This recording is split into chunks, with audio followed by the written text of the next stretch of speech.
Hello SSC 2026 ব্যাচের শিক্ষার্থীরা, আজকের এই ভিডিওটিতে তোমাদের জন্য অনেক বড় একটি সংবাদ থাকছে। তোমরা কিন্তু দেখতে পাচ্ছ আমি এখানে একটি নোটিশ ওপেন করে রাখছি। এটি মূলত তোমাদের পরীক্ষার রুটিন, অর্থাৎ 2026 সালের এসএসসি পরীক্ষার রুটিনটি কিন্তু ইতিমধ্যেই প্রকাশ করা হয়েছে। আজকের এই ভিডিওটিতে আমরা এসএসসি পরীক্ষার সম্পূর্ণ রুটিনটি দেখব এবং সেই সাথে তোমাদেরকে বোর্ড থেকে কিছু গুরুত্বপূর্ণ নির্দেশনা প্রদান করা হয়েছে। আমরা ওই নির্দেশনাগুলো নিয়ে বিস্তারিত আলোচনা করব, তাই অবশ্যই ভিডিওটি না টেনে সম্পূর্ণ দেখতে থাকো এবং আমাদের নাইম স্টাডি ওয়ার্ল্ড চ্যানেলে নতুন হয়ে থাকলে অবশ্যই চ্যানেলটিকে সাবস্ক্রাইব করে নিবে। আর যদি ইতিমধ্যেই সাবস্ক্রাইব করে থাকো তাহলে থ্যাংক ইউ সো মাচ। তো চলো এখন কথা না বাড়িয়ে মূল ভিডিওটি শুরু করা যাক। তোমরা যারা 2026 সালের এসএসসি পরীক্ষাতে অংশগ্রহণ করবে, তোমাদের পরীক্ষাটি কিন্তু শুরু হবে 21 এপ্রিল 2026 তারিখ থেকে। এই দিন তোমাদের বাংলা প্রথম পরীক্ষাটি অনুষ্ঠিত হবে, আর তোমাদের সবগুলো পরীক্ষায় কিন্তু সকাল 10টা থেকে শুরু হবে। তোমাদের দ্বিতীয় পরীক্ষাটি অনুষ্ঠিত হবে 23 এপ্রিল তারিখে। এই দিন তোমাদের বাংলা দ্বিতীয় পত্রের পরীক্ষাটি অনুষ্ঠিত হবে। তারপরের পরীক্ষাটি অনুষ্ঠিত হবে 26 এপ্রিল তারিখে। এই দিন তোমাদের ইংরেজি প্রথম পত্রের পরীক্ষাটি অনুষ্ঠিত হবে এবং তারপরের পরীক্ষাটি অনুষ্ঠিত হবে 28 এপ্রিল তারিখে। এই দিন তোমাদের ইংরেজি দ্বিতীয় পত্রের পরীক্ষাটি অনুষ্ঠিত হবে। তারপরের পরীক্ষাটি অনুষ্ঠিত হবে 30 এপ্রিল তারিখে। এই দিন তোমাদের তথ্য ও যোগাযোগ প্রযুক্তি বিষয়ের পরীক্ষাটি অনুষ্ঠিত হবে। তারপরের পরীক্ষাটি অনুষ্ঠিত হবে 3 মে তারিখে। এই দিন তোমাদের গণিত পরীক্ষাটি অনুষ্ঠিত হবে এবং তারপরের পরীক্ষাটি অনুষ্ঠিত হবে 5ই মে তারিখে। এই দিন তোমাদের বাংলাদেশ ও বিশ্ব পরিচয় বিষয়ের পরীক্ষাটি অনুষ্ঠিত হবে এবং তার পরবর্তী পরীক্ষাটি অনুষ্ঠিত হবে 7ই মে তারিখে। এই দিন তোমাদের ধর্ম বিষয়ের পরীক্ষাগুলো অনুষ্ঠিত হবে। তারপরের পরীক্ষাটি অনুষ্ঠিত হবে 10ই মে তারিখে। এই দিন পদার্থবিজ্ঞান, বাংলাদেশের ইতিহাস ও বিশ্ব সভ্যতা, ফিন্যান্স ও ব্যাংকিং এই বিষয়গুলোর পরীক্ষা অনুষ্ঠিত হবে এবং তারপরের পরীক্ষাটি অনুষ্ঠিত হবে 11ই মে তারিখে। এই দিন তোমাদের ভূগোল ও পরিবেশ বিষয়ের পরীক্ষাটি অনুষ্ঠিত হবে। তারপরের পরীক্ষাটি অনুষ্ঠিত হবে 12ই মে তারিখে। এই দিন তোমাদের গার্হস্থ্য বিজ্ঞান, কৃষি শিক্ষা পরীক্ষাগুলো অনুষ্ঠিত হবে এবং তারপরের পরীক্ষাটি অনুষ্ঠিত হবে 13ই মে তারিখে।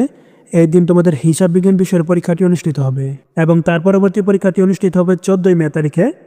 এই দিন রসায়ন, পরিণতি ও নাগরিকতা, ব্যবসায় উদ্যোগ এই বিষয়গুলোর পরীক্ষা অনুষ্ঠিত হবে এবং তার পরবর্তী পরীক্ষাটি অনুষ্ঠিত হবে 17ই মে তারিখে। এই দিন উচ্চতর গণিত ও বিজ্ঞান বিষয়ের পরীক্ষাগুলো অনুষ্ঠিত হবে এবং সর্বশেষ পরীক্ষাটি অনুষ্ঠিত হবে 20 মে তারিখে।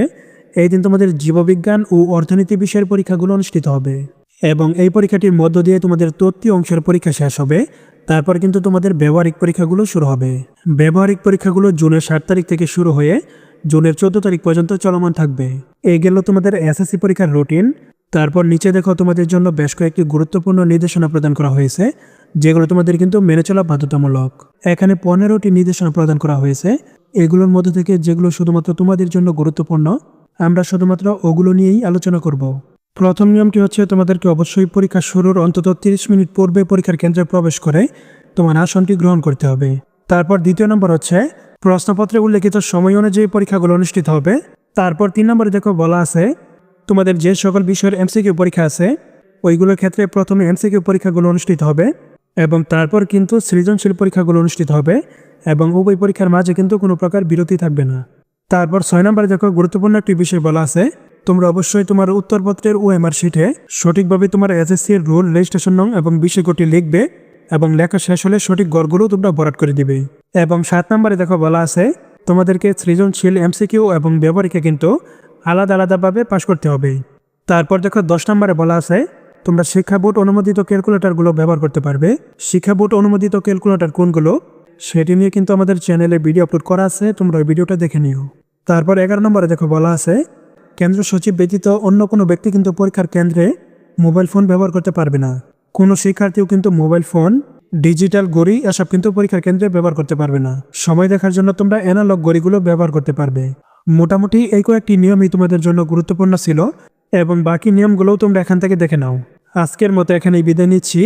আবারও দেখা হবে পরবর্তী ভিডিওতে। ততক্ষণ পর্যন্ত সকলেই ভালো থাকবে এবং সুস্থ থাকবে। আল্লাহ হাফেজ।